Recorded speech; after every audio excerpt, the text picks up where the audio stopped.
If you're a parent and you're considering whether you should let your child take an antidepressant, this video is for you. So I'm Dr. Josef. I'm a board certified psychiatrist. I used to work at the FDA and I've worked at several pharmaceutical companies. I'm an expert in drug safety and I help people make informed decisions about psychiatric meds. Why is it important that you're questioning giving your child an antidepressant? Well, it's important because these drugs have a lot of side effects. So you wouldn't be thinking about this if your kid wasn't suffering immensely and you were just looking for answers. So first I want to acknowledge that and just say, I get it. There's nothing scarier than when your kid is having problems. With that being said, think about this so carefully. One, there's side effects for your kid, and so you want to make sure that the risk benefit is worth it for them taking the medications. And two, I actually believe taking medications can have a pretty dramatic impact in how people see themselves. So that's really important for your kid's development as well. Let's kind of talk about some of the main things that you want to keep in mind when making this decision. I think it's always great to talk about the benefits first. What can these medications do? The main drug effect of an antidepressant is that it's a mood constrictor. If your child is having really high amounts of anxiety and depression, it's going to turn the volume down on that. But that drug effect is actually, it's a knife that cuts both ways. If it's going to constrict the negative emotions, it can also make them feel kind of blunted and numb, even on the more positive side. That's not a negative thing in every person. If someone's living mostly down in intense anxiety, you could see how that would be an improvement. But there's definitely two sides to it. That's really how we get the benefit out of these medications. Now, I want to go on and talk about some of the main risks that you want to be aware of when thinking about your kid taking antidepressants. Let's go through some of them. I'm going to go through the common ones, and then I'm going to go to some of maybe the more serious ones, but they're a little rarer. Probably the most baseline thing that you want to be aware of is that oftentimes anxiety and depression, it can come from very real places. There could be stresses in your child's life, traumas. These emotions are actually warning signs for some people. You may have heard a lot that, depression, it's a biological illness. Sure, that can be the case in a fraction of people, but honestly, for the majority of kids, for the majority of people, it comes from hardship in their life. So you don't want people to have that alarm that really kind of warns them about the things going on in their life kind of tuned down. Sometimes you really need to listen to that because it's genuine things you need to address. We don't want to miss the opportunity the opportunity to work on some of these things that your kid really needs you for. The other thing to keep in mind is the boxed warning. This should be really wide known now because it's the number one warning that's listed on these medications, and that's the increased risk of suicidal thoughts and behavior on these drugs. And yes, you heard that right. When the FDA did a big analysis of all of the studies of these antidepressants back in 2006,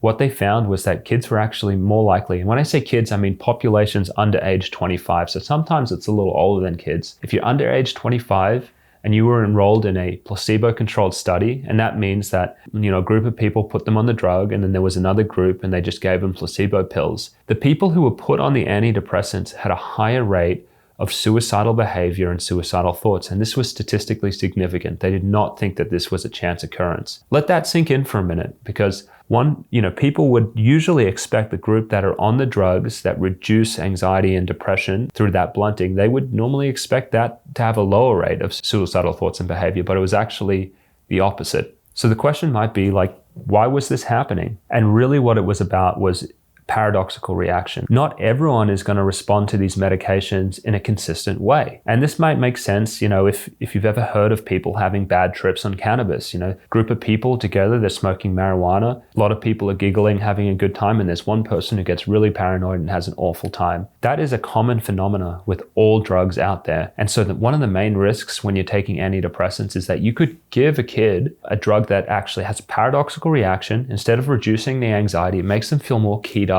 more anxious, more depressed. And if they're already depressed, you've just raised the chance that they're going to go on and have a suicidal act. If you're at the point where you're thinking about using this medication for one of your kids, you want to watch them really carefully. You want to make sure that they're not having these unexplained worsening in their behavior, because if they are, you need to come off the medication immediately. Other things that you want to be aware of is that these medications cause dependence over time. So it's not something you can just stop. If your child goes on one of these medications, it's going to cause changes in the brain over time, just like any chronic exposure to a drug that's going to affect your neurochemistry is going to do. So what this means is that if your child is on the drug for longer than a couple of months, you're going to need to make sure that they taper down gradually. The truth is, the majority of people, when they're coming off these medications, they're not having significant problems.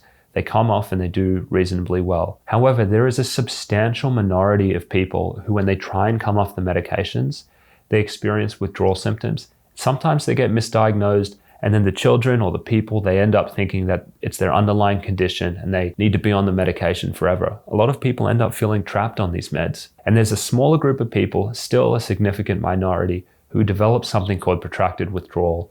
And this usually happens when they're tapered too quickly off the drug and they start to develop neurological damage. And sometimes that goes on for several years. The way to avoid protracted withdrawal is to really do a slow, gradual taper. Sometimes this may mean coming off the drug over 9 months to 18 months. It's not a small commitment to get on these medications. And finally, and this is probably the scariest one out there, it's that antidepressants have now been recognized as causing something called PSSD. This is enduring sexual dysfunction when kids come off the medication, or when anyone comes off these medications. This was finally recognized by the European Union a few years ago, and it was placed in all of the labeling for the SSRI and SNRI medications. These are the most common classes of antidepressant drugs. And what they found was that there's numerous people reporting that they're still having sexual difficulties even when they've come off the drug. And because the regulators are recognizing it, they don't think it's due to their underlying psychiatric condition or anything like that. They think it's actually a chemical effect from the drug. You've heard a lot of these risks, and you're obviously thinking, why would I ever put my kid on this medication? These are things that you need to be aware of. I'm not saying that this is never going to be an option. There's always going to be a use scenario where these risks are going to be outweighed by the potential benefit and the severity of the kid's symptoms. But you really need to keep these things in mind if you are truly going to make an informed decision that is in the best interest of your child. For me, they would have to have extremely severe depression and anxiety that had not responded to any other modifiable interventions. I'm talking like diet, improving different things and stresses in their life, working on traumas, working on family things. If none of those things are working and they're still debilitated by those symptoms, you may cautiously consider allowing them to take one of these medications when it's monitored closely by an expert. So that's my spiel on antidepressants in children. I hope this is helpful for you in making a decision that's in your child's best interest. Thanks.